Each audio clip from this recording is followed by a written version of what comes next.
Hello बच्चों, कैसे हो आप सभी। चलिए एक बार फिर से आ चुके हैं हम आप सभी बच्चों के लिए 2024 की नई क्लासेस लेकर बच्चों। और आज मैं क्लास 12 फिजिक्स चैप्टर नंबर 1 विद्युत आवेश और क्षेत्र में आपको बताने वाला हूं विद्युत क्षेत्र और विद्युत क्षेत्र रेखाओं के बारे में कि विद्युत क्षेत्र जो इलेक्ट्रिक फील्ड लाइंस होती है वो क्या होती है। उसके पहले हम देखेंगे विद्युत क्षेत्र क्या होता है, विद्युत क्षेत्र की तीव्रता क्या होती है। बिल्कुल बहुत ही इंपॉर्टेंट टॉपिक है और बहुत सारे खूब सारे क्वेश्चंस बच्चों यहां से बनते हैं। तो आज हमारा लेक्चर नंबर 4 है और बहुत ही इंटरेस्टिंग टॉपिक के साथ है बच्चों। तो स्टार्ट करेंगे आज की क्लास। सबसे पहले आज की क्लास में मैं आपको बताऊंगा बच्चों विद्युत क्षेत्र इलेक्ट्रिक फील्ड के बारे में कि विद्युत क्षेत्र क्या है, इलेक्ट्रिक फील्ड क्या है। ठीक है, और क्लास स्टार्ट करने से पहले एक बार फिर से मैं आप सभी बच्चों से रिक्वेस्ट करना चाहता हूं कि नए सत्र के लिए जो क्लासेस है बच्चों बिल्कुल हम शुरू कर चुके हैं और आप सभी बच्चे हमें लाइव देख रहे हैं इंडिया के सबसे बड़े हिंदी माध्यम के प्लेटफॉर्म डाउटनेट पर बच्चों। और ये हमारा अपना ही चैनल है जिसका नाम है बच्चों गोपाल सर फिजिक्स, जिस पर हम आपको फिजिक्स पढ़ा रहे हैं। तो आप अगर यहां पर क्लासेस ले रहे हैं तो आप सभी बच्चों से बोलना चाहूंगा कि जितना ज्यादा हो सके बच्चों इस चैनल को आप अपने दोस्तों के साथ शेयर करना। ठीक है, हमारी क्लासेस को लाइक करना, कमेंट करना कि क्लासेस कैसी लग रही है। और चैनल में अगर आप नए हैं तो चैनल सब्सक्राइब जरूर कीजिएगा, ओके, ताकि हम ऐसे ही बहुत अच्छी ही कंटेंट्स आपको देते रहें। तो आज की क्लास मैंने बताया मैं दो मुख्य पॉइंट लेके चल रहा हूं, विद्युत क्षेत्र की तीव्रता, ठीक है, और हम विद्युत क्षेत्र रेखाओं के बारे में। तो स्टार्ट करते हैं। विद्युत क्षेत्र इलेक्ट्रिक फील्ड बिल्कुल आसान होता है, ध्यान से सुनिएगा। बोलता है किसी विद्युत आवेश की चारों ओर का वह क्षेत्र जहां तक अन्य आवेश पर स्थिर विद्युत बल लगा सकता है उस आवेश का विद्युत क्षेत्र कहलाता है। बिल्कुल उसी तरह से एक मैग्नेट के चारों ओर का वह क्षेत्र जहां पर अगर हम कोई चुंबकीय पदार्थ या चुंबक को ले जाते हैं तो मैग्नेट उस पर बल लगाता है, आकर्षण हो या प्रतिकर्षण हो, जो बल लगाता है वो उसका चुंबकीय क्षेत्र होता है। ठीक वैसे ही बेटा विद्युत आवेश के चारों ओर का वह क्षेत्र जहां तक वह अन्य आवेश पर स्थिर विद्युत बल लगा सकता है उस आवेश का क्या कहलाता है, विद्युत क्षेत्र। समझिएगा बहुत ही आसान होता है। अगर यहां पर मैं कोई धन आवेश ले रहा हूं, एक धन आवेश ले रहा हूं बेटा, प्लस क्यू आवेश, ये हमारे पास में यहां पर एक पॉजिटिव चार्ज है। कैसे चार्ज है बच्चों, हमारे पास में एक पॉजिटिव चार्ज है, धन आवेश है, प्लस क्यू आवेश है। इसके चारों ओर का वह क्षेत्र, प्लस क्यू आवेश के चारों ओर का वह क्षेत्र जहां तक अगर हम कोई दूसरा आवेश लेकर आए, अगर इस क्षेत्र के अंदर हम कोई दूसरा आवेश लेकर आए बच्चों, तो ये जो पहला आवेश है ना उस दूसरे आवेश पर एक स्थिर विद्युत बल लगाएगा। तो ये जो क्षेत्र है इस आवेश का क्या कहलाएगा, विद्युत क्षेत्र। तो सबसे पहले और इंपॉर्टेंट बात बिल्कुल बेसिक से सीखिएगा, जो आवेश बच्चों विद्युत क्षेत्र का निर्माण करता है उस आवेश को हम कहते हैं, उस आवेश को हम कहते हैं बच्चों स्रोत आवेश। क्या बोलते हैं हम उसको, स्रोत आवेश कहते हैं। उस आवेश को हम क्या कहते हैं बच्चों, स्रोत आवेश कहते हैं। ठीक है, सोर्स चार्ज कहते हैं। क्या कहते हैं बच्चों, हम उसको सोर्स चार्ज कहते हैं। ये सबसे पहले याद रखना, वो आवेश क्या कहलाता है बच्चों, सोर्स चार्ज कहलाता है। जो विद्युत क्षेत्र निर्मित करता है वो आवेश को हम स्रोत आवेश या सोर्स चार्ज कहते हैं। और ये जो क्षेत्र निर्मित हुआ उसको हमने क्या नाम दिया है, ये हमारे पास है बेटा विद्युत क्षेत्र। ये कौन सा क्षेत्र है बच्चों, ये विद्युत क्षेत्र है। और अगर हमको ठीक है, इस विद्युत क्षेत्र को क्या करना है बेटा, हमको इस पर जो बल है उसको अगर हमको उसका परीक्षण करना है तो हम यहां पर रखते हैं बेटा एक परीक्षण आवेश। कौन सा आवेश रखते हैं बच्चों, हम एक परीक्षण आवेश रखते हैं। मेरी बातों को ध्यान से सुनना, ठीक है, बिल्कुल ध्यान पूर्वक सुनना कि क्या क्या चीजें मैं आपको बता रहा हूं। ये मैंने बताया बेटा पहला आवेश क्या था, हमारे पास सोर्स चार्ज था। ठीक है, पहला आवेश क्या था बच्चों, हमारे पास सोर्स चार्ज था जो विद्युत क्षेत्र का निर्माण कर रहा है। और विद्युत क्षेत्र का निर्माण किया वो सोर्स चार्ज बच्चों, ठीक है। और ये जो निर्मित हुआ क्षेत्र वो क्या कहलाया, वो विद्युत क्षेत्र कहलाया। फिर हमने बताया, ठीक है, इस विद्युत क्षेत्र का जो परीक्षण करता है वो आवेश क्या कहलाता है बेटा, वो परीक्षण आवेश कहलाता है। ठीक है, परीक्षण आवेश कहलाता है, टेस्ट चार्ज कहलाता है, वो कहलाता है टेस्ट चार्ज। ओके, ये बिल्कुल आसान सा एक कॉन्सेप्ट है, आसान सी एक थ्योरी है कि किसी विद्युत आवेश के, कोई विद्युत आवेश है जिसे हम स्रोत आवेश कहते हैं, उसके चारों ओर का वह क्षेत्र जहां पर अगर हम कोई अन्य आवेश लेकर आए तो पहला आवेश जो है स्रोत आवेश है, अन्य आवेश पर क्या लगाता है बेटा, एक बल लगाता है। और उसी बल का परीक्षण करने के लिए मैंने एक और आवेश लिया। ये जो परीक्षण आवेश होता है ना, इसका मान बहुत ही कम होता है बेटा। ये स्रोत आवेश द्वारा निर्मित विद्युत क्षेत्र को इफेक्ट नहीं करता है, प्रभावित नहीं करता है बिल्कुल भी, ठीक है। ये केवल हम एक टेस्ट करने के लिए हम लेकर आते हैं। आगे सुनिएगा इसके बाद में, ठीक है, विद्युत क्षेत्र किसी विद्युत आवेश के चारों ओर का वह क्षेत्र बोलता है जहां तक अन्य आवेश पर स्थिर विद्युत बल लगा सकते हैं, उस आवेश का विद्युत क्षेत्र कहलाता है। ये तो मैंने बता दिया था। स्रोत आवेश बेटा वह आवेश जो विद्युत क्षेत्र उत्पन्न करता है, उसे हम कौन सा आवेश कहते हैं? उसे हम स्रोत आवेश कहते हैं, ये भी याद रखना। और तीसरे नंबर में आता है बेटा परीक्षण आवेश। स्रोत आवेश से उत्पन्न क्षेत्र के प्रभाव का परीक्षण करने वाले आवेश को हम परीक्षण आवेश कहते हैं।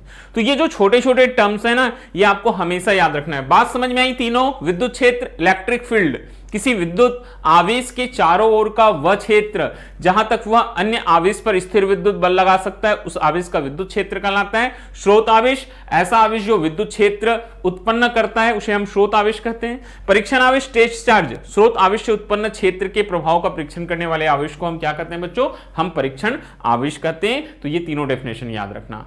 अब बात करेंगे विद्युत क्षेत्र की तीव्रता, इंटेंसिटी ऑफ इलेक्ट्रिक फील्ड। क्या बोलता है देखिएगा, फिर से देखो पहले परिभाषा की बात। विद्युत क्षेत्र के किसी बिंदु पर स्थित एकांक धनावेश जितने बल का अनुभव करता है, उसे उस बिंदु पर विद्युत क्षेत्र की तीव्रता कहते हैं। तो सबसे पहले बेटा हमारे पास में ये एक विद्युत क्षेत्र का निर्माण कौन करता है? स्रोत आवेश। विद्युत क्षेत्र का निर्माण कौन किया? स्रोत आवेश। कौन किया बेटा?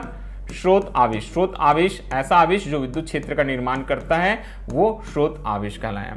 फिर मैंने बताया, ठीक है, ये विद्युत क्षेत्र हमारे पास में, अगर हम यहां पर बच्चों इसमें हम यहां पर एक परीक्षण धनावेश बोलेंगे इसको, Q नॉट को बच्चों क्या बोलेंगे हम इसको? परीक्षण धनावेश, ठीक है। इसको हम नाम देंगे परीक्षण धन आवेश। यहां पर हम एक रखते हैं बच्चों परीक्षण धनावेश। क्या रखते हैं बच्चों? हम एक परीक्षण धनावेश रखते हैं, ठीक है, परीक्षण धनावेश रखते हैं। और ये है स्रोत आवेश। ये हमारे पास क्या है बच्चों? ये हमारे पास है स्रोत आवेश, ठीक है। तो स्रोत आवेश है और उसी आवेश का ये क्या है बच्चों? ये है उसका विद्युत क्षेत्र है। ये क्या है बच्चों? उसका विद्युत क्षेत्र है। इस विद्युत क्षेत्र में हमने एक परीक्षण आवेश रखा। अब थोड़ी सी परिभाषा में आएंगे। विद्युत क्षेत्र के किसी बिंदु पर स्थित एकांक धनावेश, ठीक है, जितने बल का अनुभव करता है, उसे उस बिंदु पर विद्युत क्षेत्र की तीव्रता कहते हैं, ठीक है। तो प्लस क्यू हम यहां पर मान के चलेंगे बेटा, प्लस क्यू के कारण, Q नॉट, ये परीक्षण धनावेश है, ये बल F का अनुभव कर रहा है। अब दोनों का दोनों धनावेश है तो कौन सा बल लगेगा? प्रतिकर्षण बल लगेगा, ठीक है। मान के चलते हैं कि ये कितने बल का अनुभव कर रहा है बेटा? F बल का अनुभव कर रहा है। तो देखिएगा कैलकुलेशन पार्ट कैसे होगा, थोड़ा सा मैथ्स लगाएंगे। जबकि Q नॉट जो परीक्षण धनावेश है वो F बल का अनुभव करता है,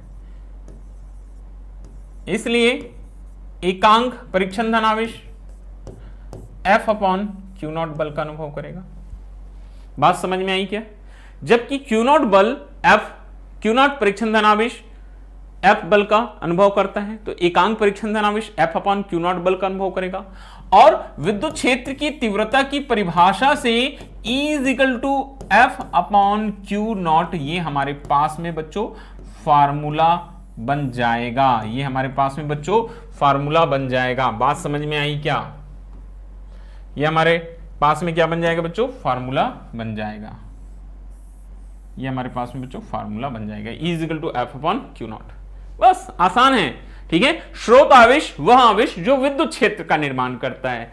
परीक्षण आवेश वह आवेश जो उस विद्युत क्षेत्र का परीक्षण करता है, टेस्ट चार्ज बोलते हैं ना, ठीक है। तो हमने बताया बेटा स्रोत आवेश प्लस Q का परीक्षण करने के लिए हमने परीक्षण धनावेश लिया। परीक्षण धनावेश पर लगने वाला बल मान के चला F है, तो एकांक धनावेश पर अगर Q नॉट पर F बल, तो एकांक धनावेश पर F अपॉन Q नॉट बल। और विद्युत क्षेत्र की परिभाषा यही बोलती है कि विद्युत क्षेत्र के किसी बिंदु पर स्थित एकांक धनावेश जितने बल का अनुभव करता है, उसे उस बिंदु पर विद्युत क्षेत्र की तीव्रता कहते हैं। तो Q नॉट अगर F बल का अनुभव करता है, तो एकांक धनावेश F अपॉन Q नॉट बल का। और यही है बेटा एकांक धनावेश जितने बल का अनुभव करता है, वही विद्युत क्षेत्र की तीव्रता कहलाता है। हम E से दिखाते हैं, तो E is equal to F upon Q naught हमारे पास फार्मूला बन गया।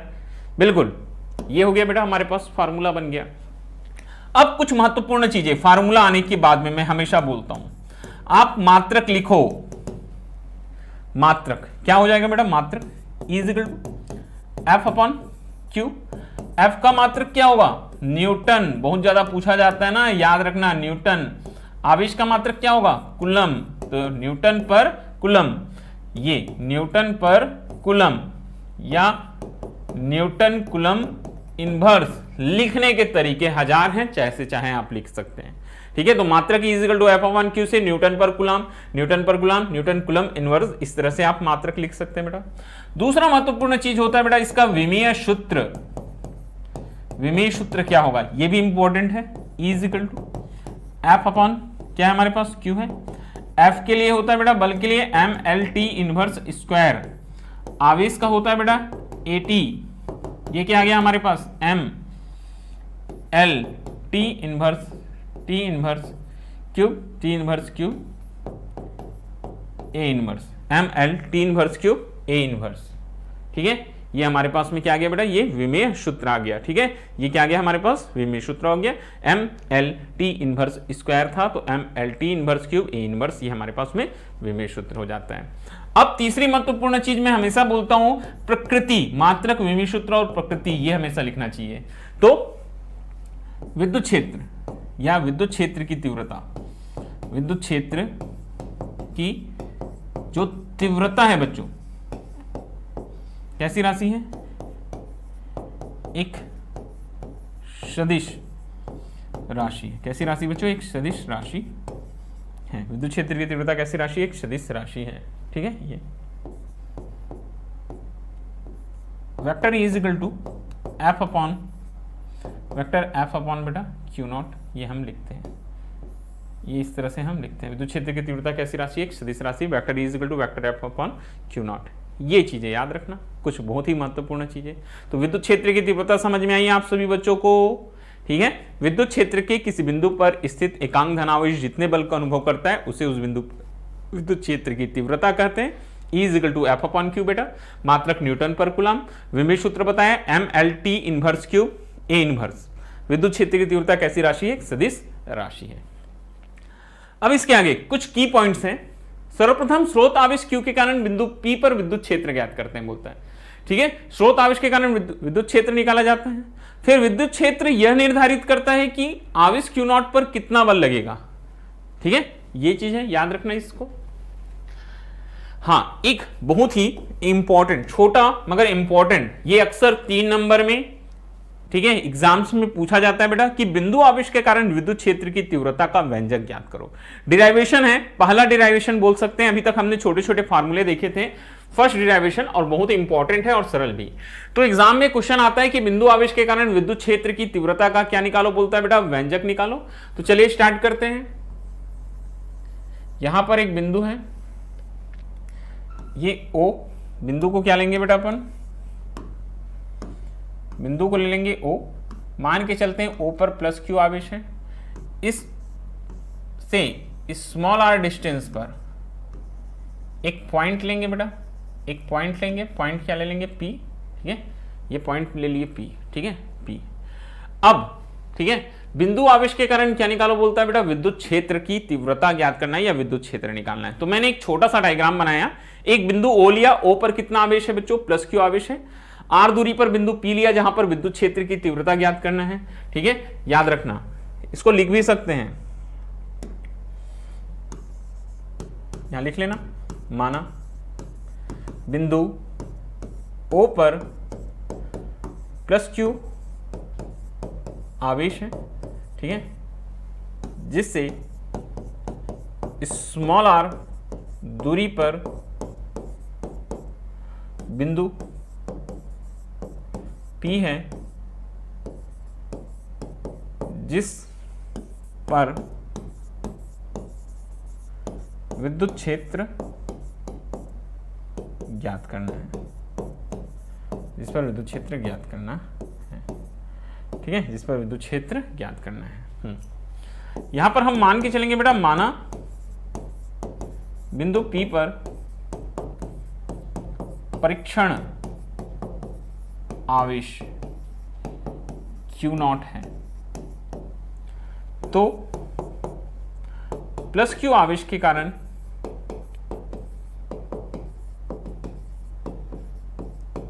Q0 पर बल, कितना बल लगेगा? F इजिकल टू बच्चों 1/4πε0 आवेश Q और Q0, बीच की दूरी R, तो R का स्क्वायर, इक्वेशन नंबर 1। इस तरह से आपको लिखना चाहिए। देखिए क्या बताया बेटा, माना बिंदु O पर प्लस Q आवेश है, बिंदु O पर प्लस Q आवेश है, जिससे स्मॉल r दूरी पर एक बिंदु क्या है बच्चों? P है, जिस पर हमको विद्युत क्षेत्र ज्ञात करना है। माना बिंदु P पर परीक्षण आवेश Q0 है, जो बिंदु P है बच्चों, बिंदु P पर हमने मान लिया एक परीक्षण आवेश की कल्पना कर लिया जो प्लस Q, तो प्लस Q के कारण से बिंदु P पर मैंने क्या मान के चला बेटा, यहां पर परीक्षण आवेश क्या है? Q0 है, तो प्लस Q और Q0 के मध्य एक बल लगेगा कूलम्ब के नियम से, ठीक है। F equal to 1/4πε0 Q into Q0 upon R का स्क्वायर, ये बल लगेगा, ठीक है। अब परंतु हमको मालूम है विद्युत क्षेत्र की तीव्रता E इजिकल टू, ठीक है, विद्युत क्षेत्र की तीव्रता E इजिकल टू, इसको सिंपल लेता हूं मैं, ठीक है। E इक्वल बेटा क्या आ जाएगा? Equal F upon Q0, equal क्या आ जाएगा बच्चों? F अपॉन Q0, ये हमारे पास आ जाएगा। तो अगर हम F की वैल्यू पुट करेंगे, ठीक है, तो क्या पुट करेंगे बेटा? 1/4πε0, ठीक है, Q into Q0 upon R का स्क्वायर डिवाइडेड बाई क्या आ जाएगा बच्चों? Q0 आ जाएगा। Q0 क्या करेंगे अपन? कैंसिल कराएंगे। E इजिकल टू बच्चों, ये हमारे पास फार्मूला आ जाएगा 1/4πε0 Q बाई R का स्क्वायर, ठीक है, Q बाई R का स्क्वायर, ठीक है। ये E इजिकल टू 1/4πε0, ठीक है, Q अपॉन R का स्क्वायर, ये हमारे पास में फार्मूला आ जाएगा। ये होता है बिंदु आवेश के कारण विद्युत क्षेत्र की तीव्रता। कितना आसान था। E इजिकल टू F की वैल्यू रखे, Q0 कैंसिल हो गया बेटा, E equal to 1/4πε0 Q upon R square. विद्युत क्षेत्र की दो फार्मूले मिलते हैं यहाँ पर, ये आपने पहले भी पढ़ा है बेटा कि E इजिकल टू क्या होता है? F अपॉन Q0 होता है, बस F के जगह हमने वैल्यू रखा तो दूसरा फार्मूला भी हमको मिल गया। ये होता है बिंदु आवेश के कारण विद्युत क्षेत्र। कर लेंगे, आसान है। अगर इतना नहीं लिखता ना तो और छोटा 2 लाइन में बन जाता। मैंने जो डायग्राम में, एग्जाम में यही चीज होता है बेटा, जो आप डायग्राम में बनाते हो ना वही चीजें आपको लिखनी होती है। जो चीजें आपने डायग्राम में किया वही सारी बातें आपको लिखनी होती है। तो मैंने लिखा, माना बिंदु O पर प्लस Q आवेश है, R दूरी पर बिंदु P है, बिंदु P पर हमने परीक्षण आवेश Q0 की कल्पना की है, मान के चला बेटा, ठीक है। तो प्लस Q आवेश के कारण Q0 पर जो बल आया कूलम्ब के नियम से, F equal to 1/4πε0 Q0 upon R square, E equal to F upon Q0 अभी हमने कुछ देर पहले पढ़ा था, तो हमने F की वैल्यू पुट कर दिया 1/4πε0 Q0 अपॉन R का स्क्वायर, Q0 कैंसिल हो गया, E equal to 1/4πε0 Q upon R square. ये विद्युत क्षेत्र की तीव्रता के लिए व्यंजक आ गया, ठीक है। तो दोनों फार्मूले आप याद रखना, ठीक है। और यहां से हमको पता चलता है कि जो विद्युत क्षेत्र की तीव्रता है वो R स्क्वायर की क्या होती है बेटा? इनवर्सली प्रोपोर्शनल होती है, ठीक है। ये चीज विद्युत क्षेत्र की दिशा, हाँ ये मैं आपको बताना चाहता था। देखो इधर, ये देखो, अभी हमने एक बिंदु लिया था बेटा O पर कितना आवेश था? प्लस Q आवेश था। फिर हमने स्मॉल r डिस्टेंस पर एक बिंदु क्या ले लिया था बेटा? P ले लिया था। P पर क्या था? परीक्षण आवेश था, ये भी धन आवेश था बेटा, प्लस परीक्षण धन आवेश था प्लस Q0। तो इन दोनों के मध्य, ये प्लस Q स्रोत आवेश और ये परीक्षण आवेश, इन दोनों के मध्य कौन सा बल कार्य करता है बेटा? प्रतिकर्षण बल कार्य करता है। कौन सा बल कार्य करता है बेटा? प्रतिकर्षण बल कार्य करता है।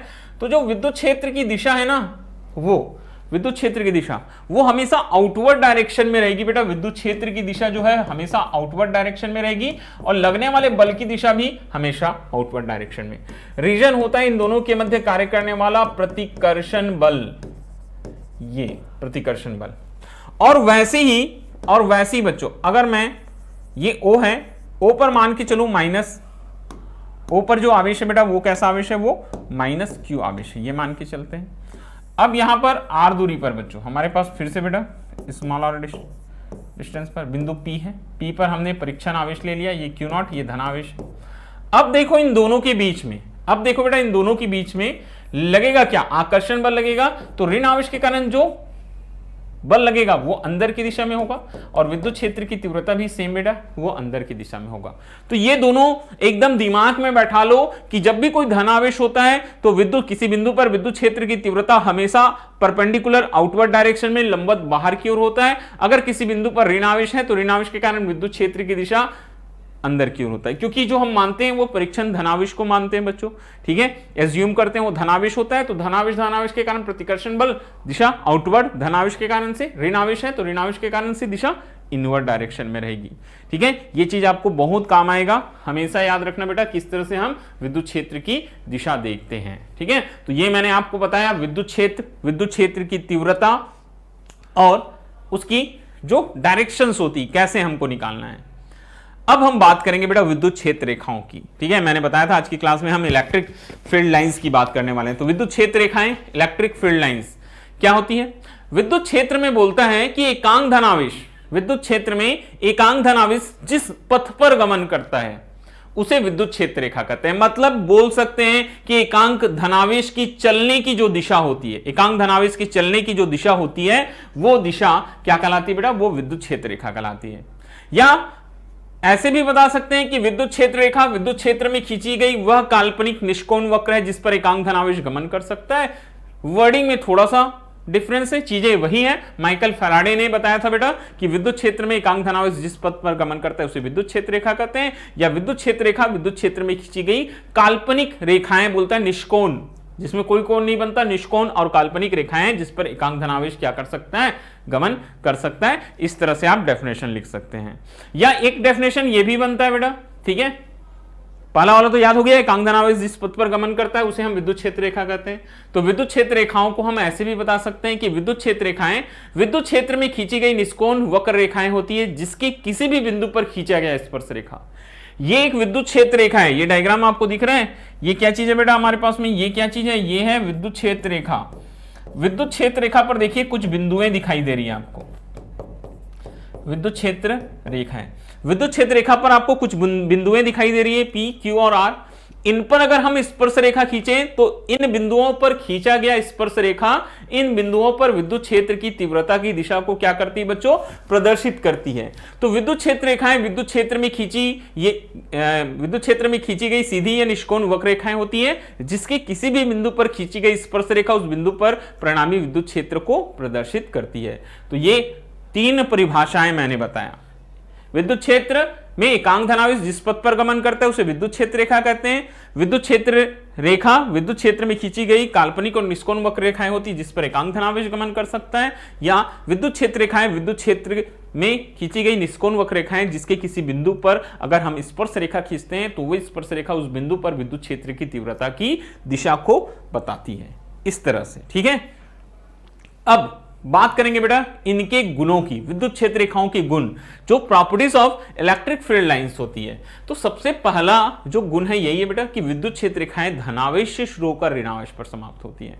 डायग्राम देखिएगा आपको समझ में आएगा। विद्युत क्षेत्र रेखाएं, तीर का निशान देखो किधर से निकलती दिखाई दे रही है बेटा? ये धनावेश से निकलती हुई दिखाई दे रही है, ठीक है, धनावेश से निकलती हुई दिखाई दे रही है और कहां जाकर समाप्त हो रही है? ऋणावेश पर, ठीक है। ये अगर धनावेश है तो विद्युत क्षेत्र रेखाएं धनावेश से बाहर की ओर जाएगी, अगर कहीं पर ऋणावेश है तो विद्युत क्षेत्र रेखाएं बाहर से ऋणावेश की ओर आएगी। तो ये पहला और महत्वपूर्ण गुण होता है कि विद्युत क्षेत्र रेखाएं हमेशा धनावेश से शुरू होती है और ऋणावेश पर क्या हो जाती है बच्चों? समाप्त हो जाती है।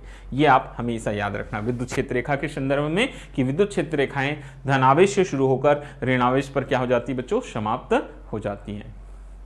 दूसरा, एकल आवेश, अगर कोई सिंगल आवेश है तो क्षेत्र रेखाएं अनंत से शुरू होती है और अनंत पर समाप्त होती है। अगर एक अकेला आवेश है तो विद्युत क्षेत्र रेखाएं अनंत से शुरू होती है और अनंत पर समाप्त होती है। कैसे? अगर धनावेश है तो धनावेश से शुरू होगी और अनंत पर समाप्त होगी, अगर ऋणावेश है तो अनंत से शुरू होगी और ऋणावेश पर समाप्त होगी, ठीक है।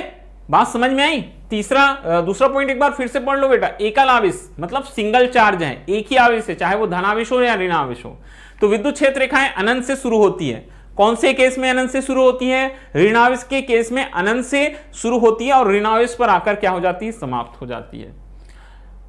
और अनंत पर ही समाप्त होती है।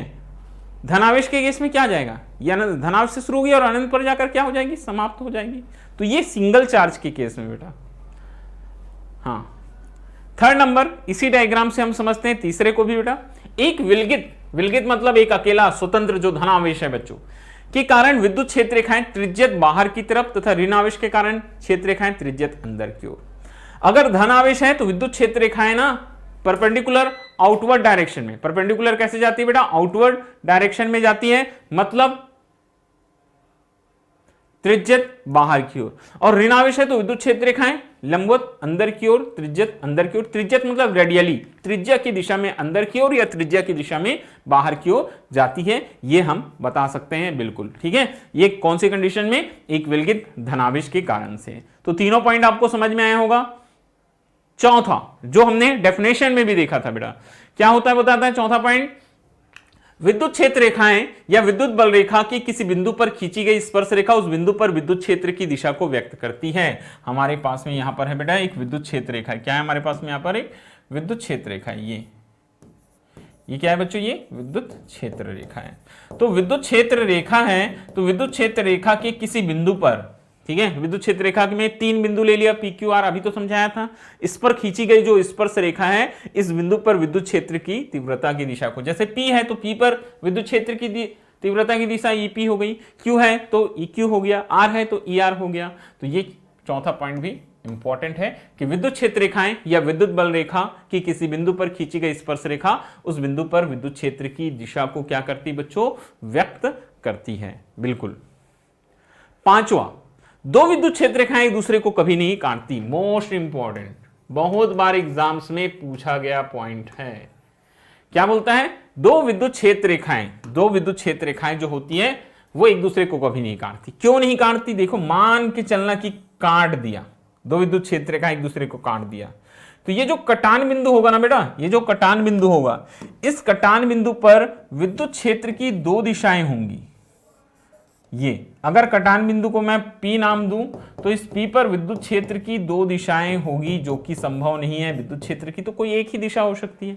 तो यही चीज हमको बताना है कि दो विद्युत क्षेत्र रेखाएं कभी एक दूसरे को नहीं काटती है। क्यों, क्योंकि यदि वे एक दूसरे को काटे तो कटान बिंदु पर दोनों वक्रों पर खींची गई स्पर्श रेखा दो परिणामी विद्युत क्षेत्रों को, दोनों वक्रों पर खींची गई स्पर्श रेखा दो परिणामी विद्युत क्षेत्रों को व्यक्त करेगी, जो कि वास्तविकता में संभव नहीं है। अतः दो बल रेखा या दो विद्युत क्षेत्र रेखाएं एक दूसरे को काट नहीं सकती हैं। ये जो मैंने डायग्राम बनाया ऐसा कभी भी पॉसिबल नहीं होगा बेटा, ऐसा कभी भी पॉसिबल नहीं होगा। तो इस चीज को याद रखना कि दो विद्युत क्षेत्र रेखाएं एक दूसरे को कभी नहीं काटती। क्यों नहीं काटती, अगर काटी तो कटान बिंदु पर विद्युत क्षेत्र की तीव्रता की 2 दिशा होगी, जो कि कभी भी पॉसिबल नहीं होता बच्चों, कभी भी संभव नहीं होता।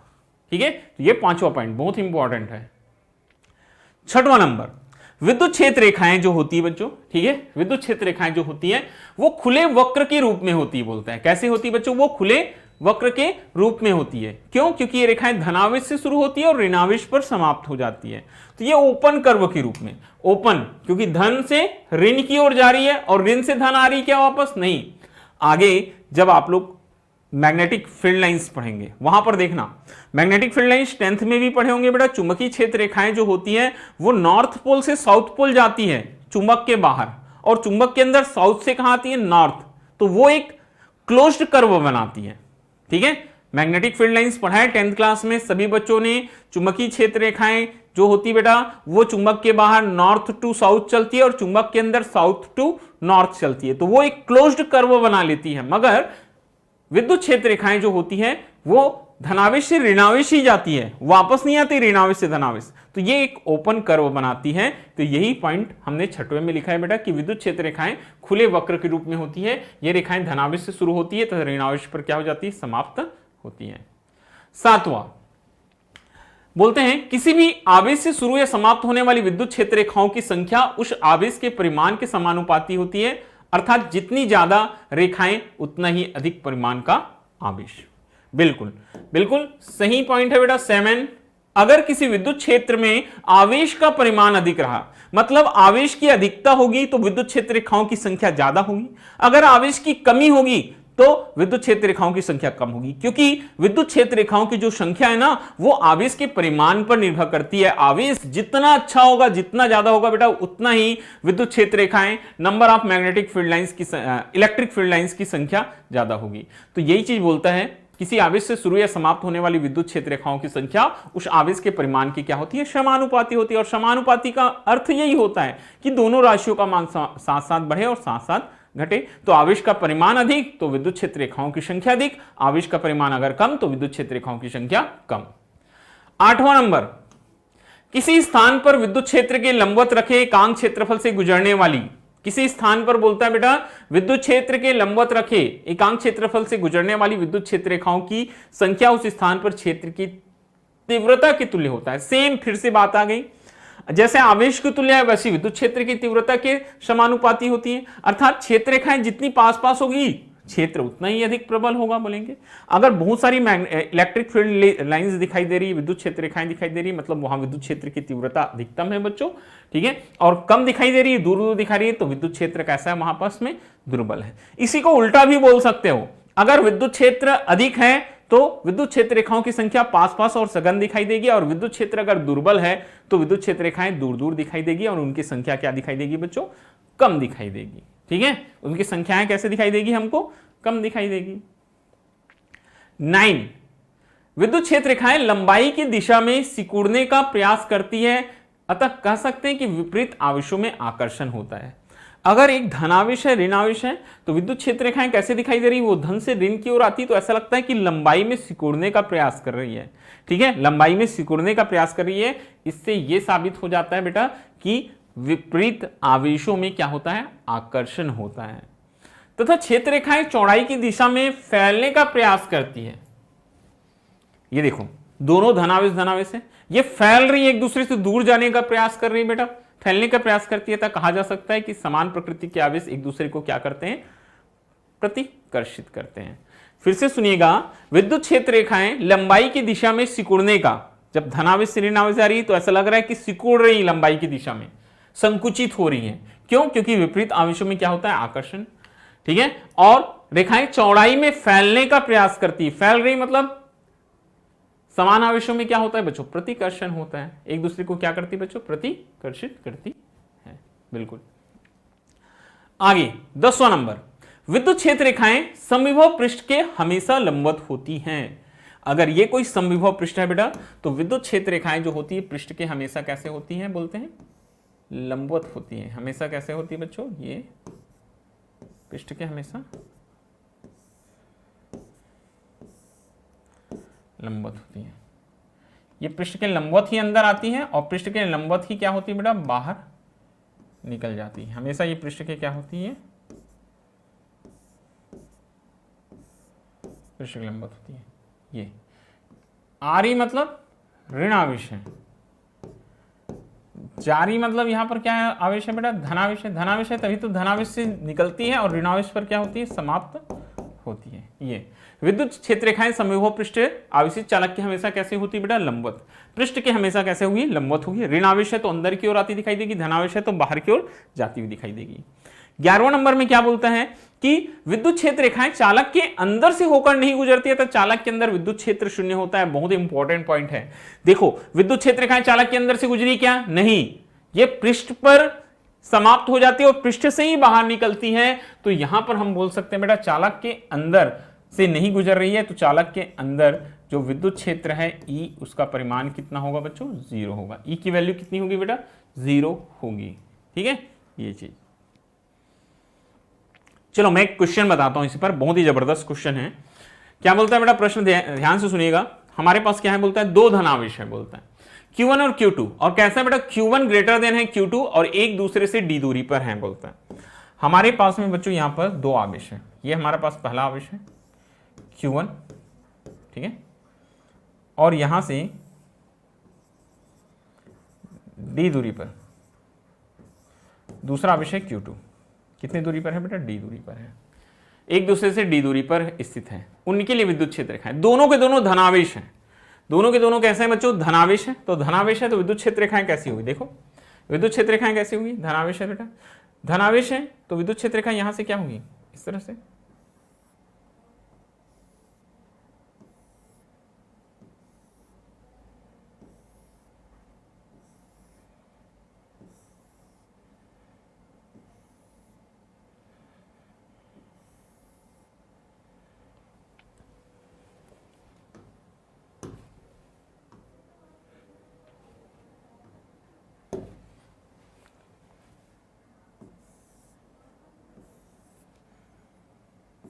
इस तरह से देखो, ये धनावेश है तो विद्युत क्षेत्र रेखा यहां से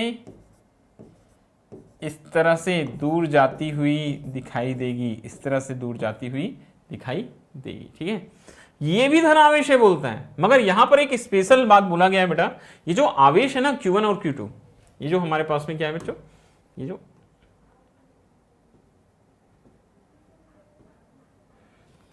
जो हमारे पास में आवेश हैं, ठीक, Q1 और Q2, यहां पर ध्यान से देखिएगा, इसको मिटा देता हूं। ये जो आवेश है ना, ये Q1, ये ग्रेटर देन है बोलता है किससे, Q2 से। तो Q2 से जो निकलने वाली जो विद्युत क्षेत्र रेखाएं बेटा, इनकी संख्या क्या होगी बच्चों, इनकी संख्या क्या होगी, इनकी संख्या कम होगी, दोनों प्रतिकर्षित होंगे, इस तरह से दूर हटेंगे, इनकी संख्या क्या होगी बेटा, कम होगी। बीच की दूरी कितनी है हमारे पास में, D है, इनकी संख्या क्या होगी बच्चों, कम होगी, इस तरह दिखाई देगा। ठीक है, विद्युत क्षेत्र रेखा एक हाथ और बना दो जाता है तो, ठीक है। और उदासीन बिंदु, अगर मैं यहां पर उदासीन बिंदु प्लांट करूं बेटा, या बताऊं तो उदासीन बिंदु ये N यहां पर होगा। उदासीन बिंदु से पहले आवेश की दूरी R1 होगी, दूसरे आवेश की दूरी R2 होगी, और यहां पर बच्चों R1 ग्रेटर देन होगा किससे, R2 से। ठीक है, आवेश कम है तो विद्युत क्षेत्र रेखाएं कम दिखाई दे रही है, आवेश ज्यादा है तो नंबर ऑफ जो विद्युत क्षेत्र रेखाएं हैं, इलेक्ट्रिक फील्ड लाइन से, उनकी संख्या ज्यादा दिखाई दे रही है। इस तरह से कुछ डायग्राम हमारा बनेगा। ठीक है, और उदासीन बिंदु कहां पास मिलेगा, जहां आवेश का मान कम है, उसी ओर मिलेगा बेटा, यहां R1 ग्रेटर देन होगा किससे, R2 से। तो ऐसा एग्जाम में क्वेश्चन आता है भाई, बिल्कुल। ठीक है, ऐसे क्वेश्चन आपको एग्जाम में मिल सकते हैं। एक और प्रश्न है, चलिए क्या बोलता है बेटा हमारे पास में, एक धनात्मक बिंदु आवेश प्लस Q अनावेशित चालक प्लेट के पास रखा है बोलता है। एक प्लस Q आवेश है, बिंदु आवेश है प्लस Q, वो अनावेशित, ये हमारे पास में एक अनावेशित जिसमें कोई आवेश नहीं है, उस प्लेट के पास रखा गया है। ठीक है, तो हमको मालूम बेटा, जब किसी अनावेशित चालक प्लेट को किसी आवेश के पास लाते हैं तो प्रेरण की क्रिया से इसके पास वाले तल पर विपरीत प्रकार का आवेश, ये पास वाले तल पर माइनस आवेश इस तरह से प्रेरित हो जाएगा, और दूर वाले तल पर धन आवेश प्रेरित हो जाता है, ये इस तरह से। ठीक है, ये हमारे पास कोई चालक प्लेट था, कैसा प्लेट था बेटा, ये हमारे पास में कोई चालक प्लेट है। ठीक है, पास में क्या है हमारे पास में, एक धन आवेश, एक बिंदु आवेश है। तो प्रेरण से इस चालक प्लेट के, ठीक है, ये अनावेशित था, मगर प्रेरण की क्रिया से पास वाले तल पर धनावेश के ऋण आवेश प्रेरित हो जाएगा और दूर वाले तल पर धनावेश। तो विद्युत क्षेत्र रेखाएं कैसे दिखाई देगी जी, देखो विद्युत क्षेत्र रेखाएं धनावेश कहां होगी, ऋण आवेश की ओर आएंगी, ऐसे ऐसे ऐसे ऐसे ऐसे